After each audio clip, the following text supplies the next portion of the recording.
接下来，俺哋来推敲一篇文章嘅文意逻辑。文章一开始就讲到茅寮嘅，做乜嘅一條出名要來去茅寮嘅呢？因為因哋啲菜地要清除了各方面又唔值錢。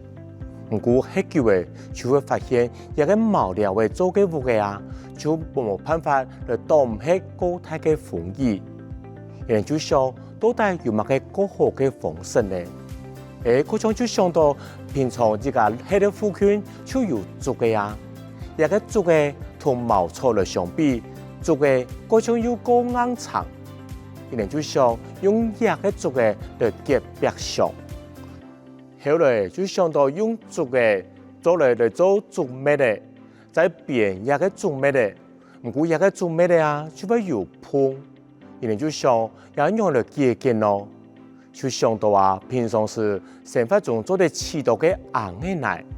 一個硬嘅奶呢，就係我哋講嘅陶土，它本身呢是有一定的粘性，所以一個硬嘅奶就做得嚟將一個竹篾嘅碰呢嚟過避免。一個壁身呢就會夠堅固，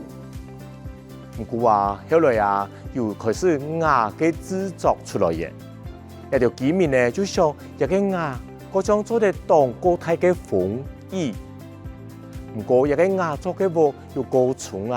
你就想一個竹篾嘅做嘅壁，嗰種冇辦法撐起一個瓦做嘅木凳，就想到用嚟做土磚呢。再將一塊一塊嘅土磚呢，嚟結一個土磚壁，結果發現一個土磚壁